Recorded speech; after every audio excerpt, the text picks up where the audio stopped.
I've lost count of how many takes I've done for this video, but this is the second time that I'm trying to record this video in full because I didn't like the first one.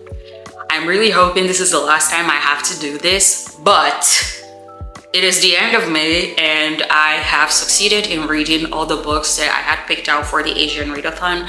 I did a video on that at the beginning of the month and I basically went over all the books that I selected for the prompts in the readathon, but I didn't talk about the books themselves, so I'm hoping to do that in this video. So basically I'll try to summarize the books and also review them by following the order that I went through in that original video, just going through them prompt by prompt. So the very first book that I read was Heart of the Sun Warrior by Sulin Tan. This is the second book in a duology titled The Celestial Kingdom Duology. I'm gonna call it right now. This is likely going to be my lowest rated book of the entire year.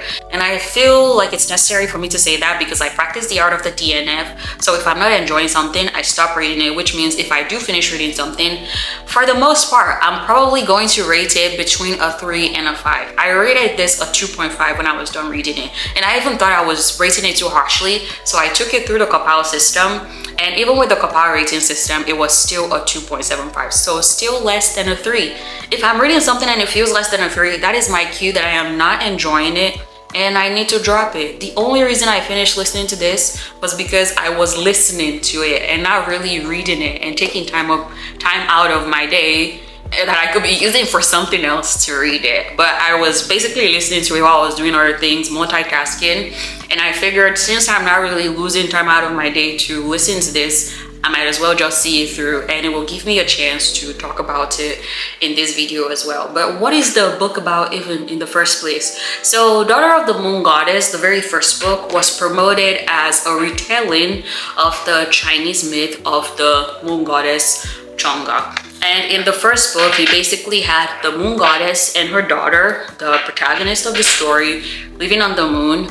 And they were just having like a nice life and everything until her daughter did something that she wasn't meant to do. Her mom had warned her against it.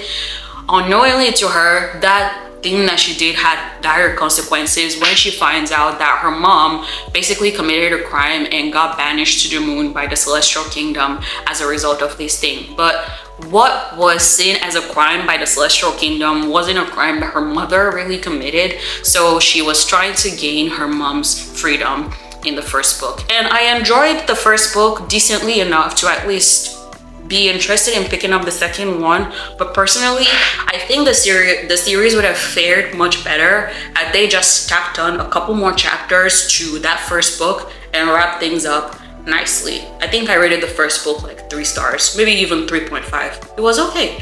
But the second book, I just felt like it was unnecessary. And it was a big book, but it was a big book of unnecessary things. There was so much development that was done in the first book and the plot was decent. And in the second book, all of that just went down the drain, or at least that's how it felt like to me.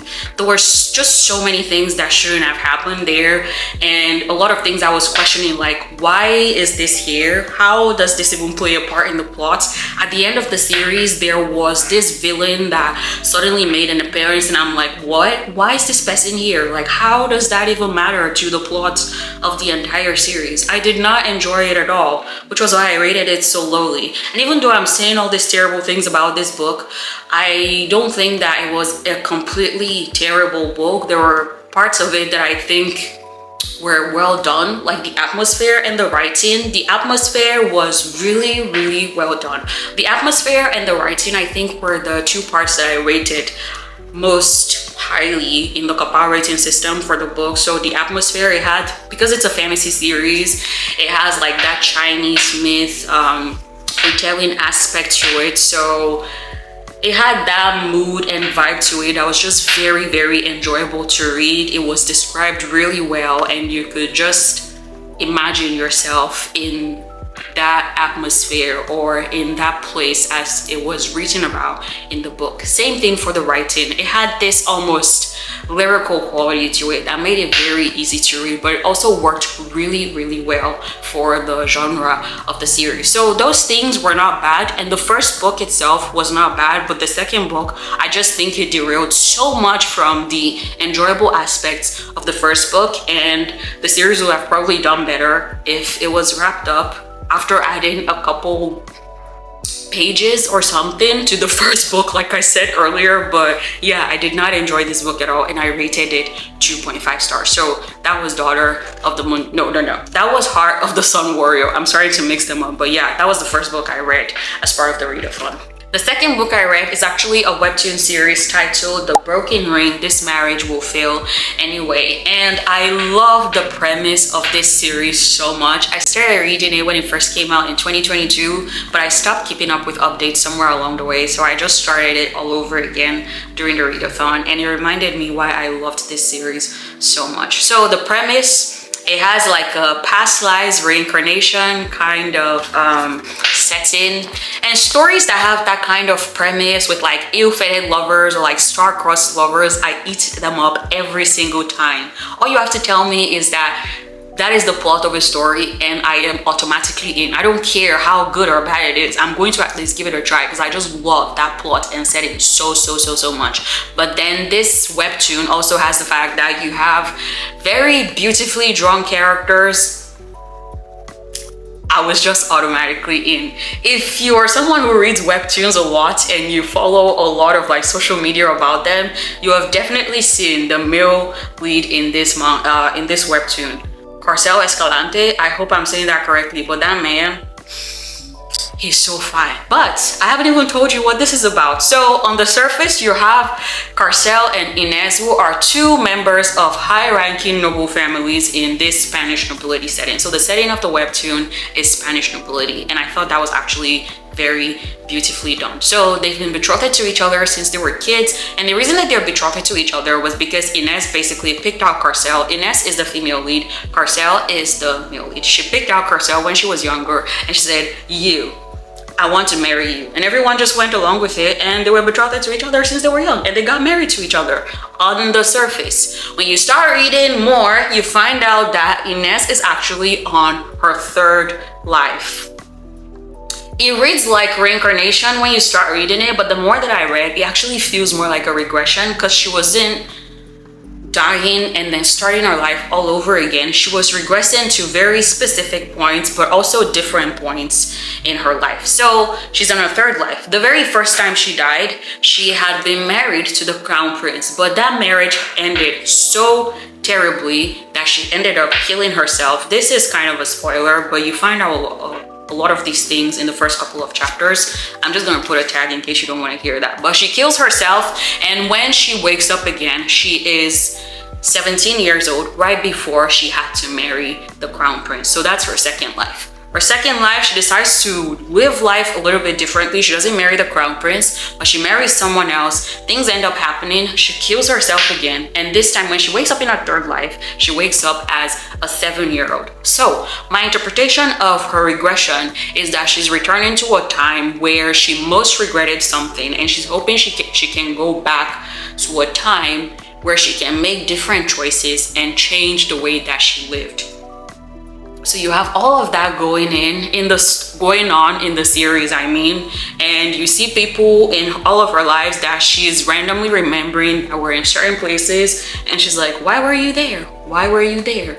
I feel like I'm not explaining this very well, but reincarnation, regression, ill-fated lovers, star-crossed lovers, if that's your vibe, you should definitely give this a try. I really enjoyed reading this, and the story and pacing can be a little bit clunky sometimes. I feel like the writing sometimes suffers with not knowing when to jump in between the timelines, like Inez's past lives and the current timeline, or even really fleshing out certain parts of the story. But that doesn't really deter me from reading it. I still really enjoyed it, and even though this is an ongoing series, I think the second season just ended, I'm going to rate it about 4 stars. I'm really curious to see how some plot lines that have been introduced along the way are going to be resolved, and whenever the series ends, I will feel more confident about rating the series as a whole. But I really love this webtoon, and I'm hoping that I can keep up with updates better than I did in the last 2 years, because I really love it.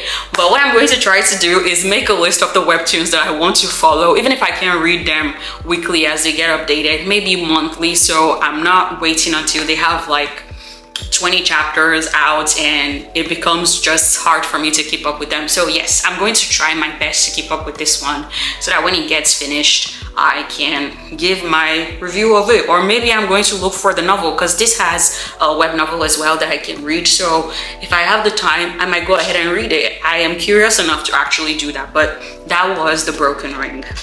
The next book I read is a Danmei web novel titled Lord Seventh by Priest. So I decided to read this one because I'm doing a deep dive on this author, and it is meant to be a prequel to Faraway Wanderers. And even though I haven't read Faraway Wanderers, to my understanding, you can read both stories as standalones. Although from reading Lord Seventh, it introduces you to the main character in Faraway Wanderers, Zhou Zishu, and also goes over the establishment of the organization that he led in Faraway Wanderers. So, Lord Seventh, it was unplanned, but this is also kind of a reincarnation story. So your main character, Jing Bei Yuan, I'm just going to call him Jing Yi, like throughout what I'm saying. I don't even know if you can hear that. It is Jing Yi. I'm gonna put it on the screen. Jing Yi is your main character. He was basically someone who in his first life, he had a love fate with this person. But unfortunately, due to a mistake that was made by the Grim Reaper, they tore out the life of someone else, and this person that he had a love fate with, they ended up becoming mortal enemies. Even though their love fate was meant to last for 7 lives, they basically became mortal enemies for all of those 7 lives. And Jing Yi dies in his first life, and if you read a lot of like Chinese stories where there's like mythology involved, when you die, before you enter the cycle of life and death or the cycle of reincarnation, you're meant to drink that I can't remember what it's called, something about like monk po, or like the elixir of forgetfulness that basically makes you forget all of the memories of that life that just ended, so you can enter the cycle of reincarnation.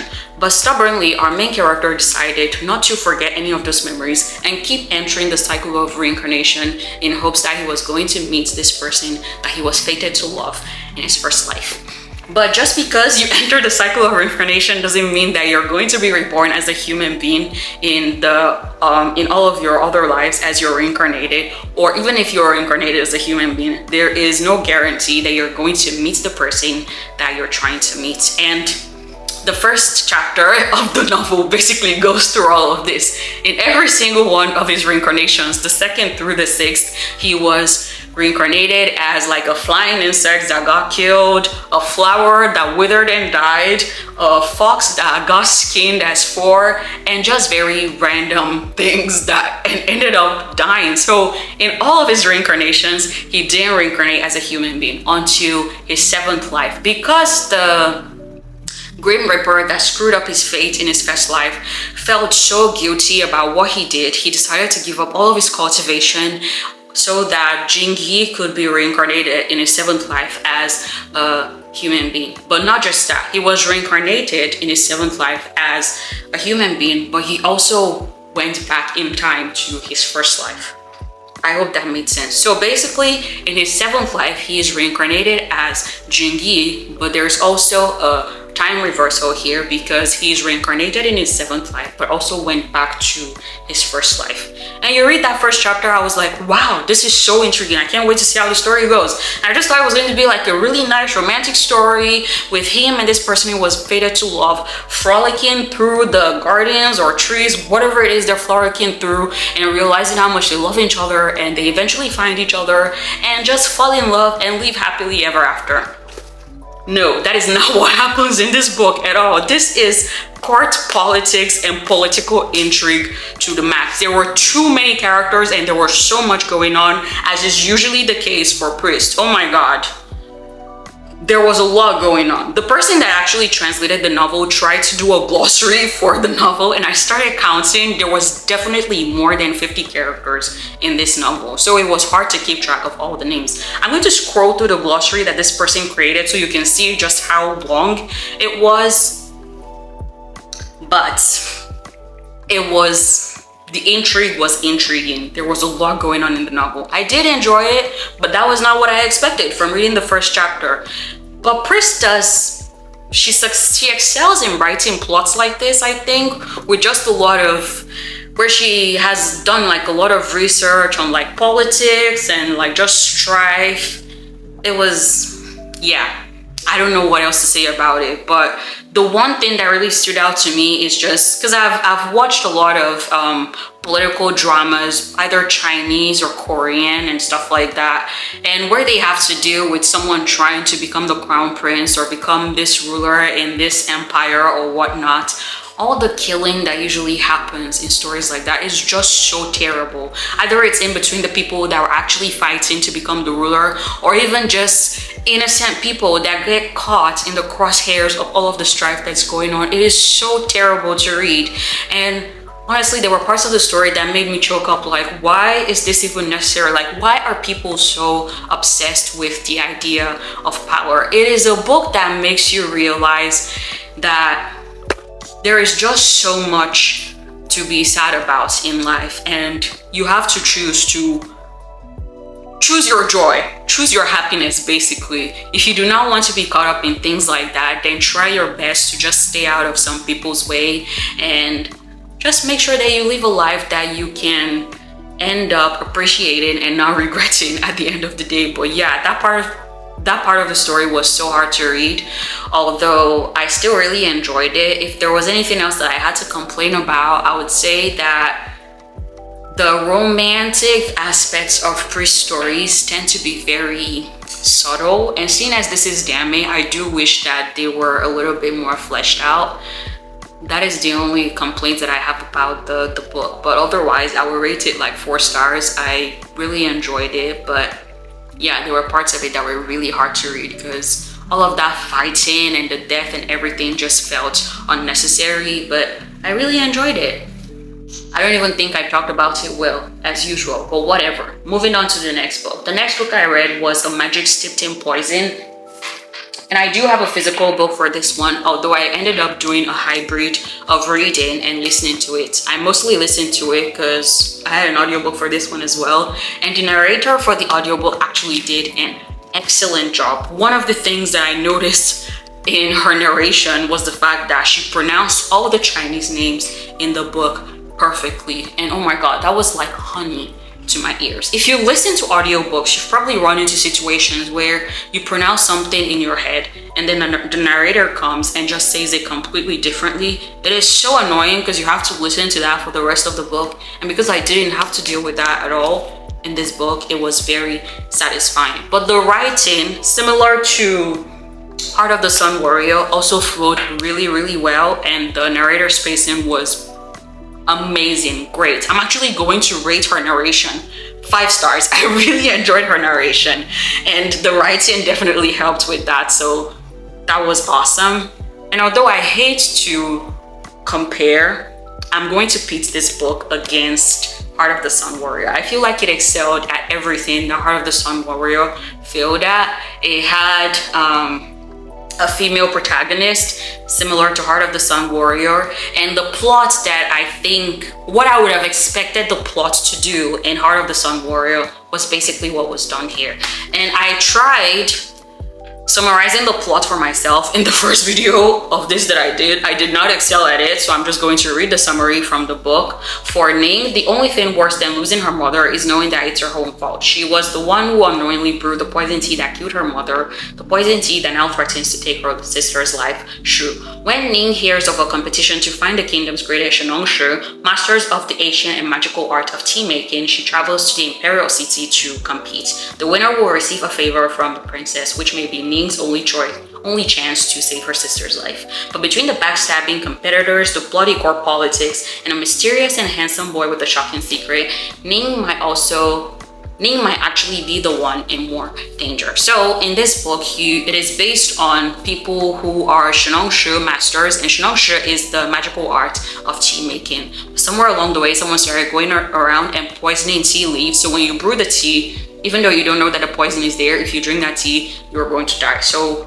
this poisoned leaf took the female protagonist in the story's life, and unknowingly her sister got poisoned as well. But her sister got a chance to be saved before she could actually die, although she is still in really terrible health and she needs an antidote to fully remove the poison from her body so she doesn't die. So while all of this is happening, Ning finds out about this competition that's going on in the Imperial City, where the princess is trying to find the next master of this magical art of tea making, and whoever comes out as the first in this competition is going to get a favor from the princess. And she's hoping that with that favor, she can get an antidote for her sister. So she travels to the Imperial City. And most of the book focuses on this tea competition. But as the summary mentions, you have a lot of court politics, backstabbing, and all of that stuff going on.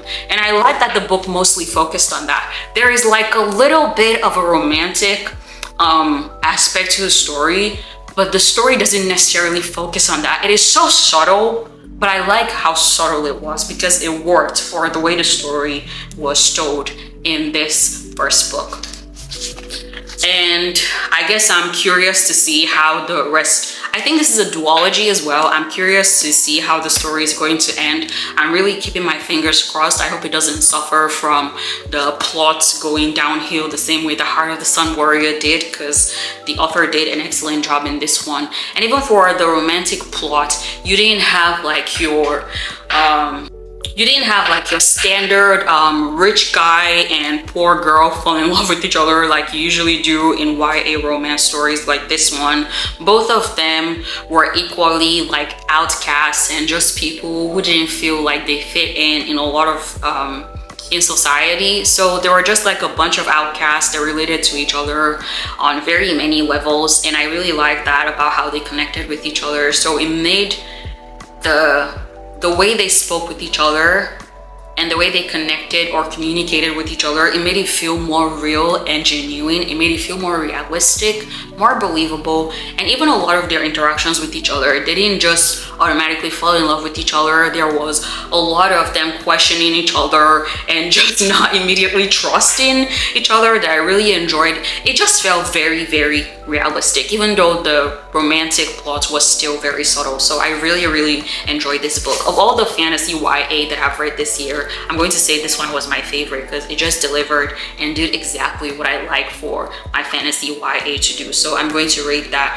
4.5 stars. Actually, I enjoyed it. So I cannot wait to read the second book in that series whenever that happens, because you know how things go here. We read something and then we just completely forget about it. But my camera is about to die, so I'm just going to speed through the last series that I read for the readathon, and that is the Savior's Book Cafe story in Another World. This is a short manga series and I really enjoyed this, but I separated the first volume from the other volumes in the series, and I'm going to explain why later. But the summary of this series, you have this being who introduces himself as God, and he basically picks saviors from the main world in this series to go to another world and try to save them from something that is going terribly wrong in that world. So in the first volume, he approaches the female protagonist of the story, and she is an office worker in her 30s. He approaches her and tells her like, are you interested in being a savior? I'm going to send you to this world.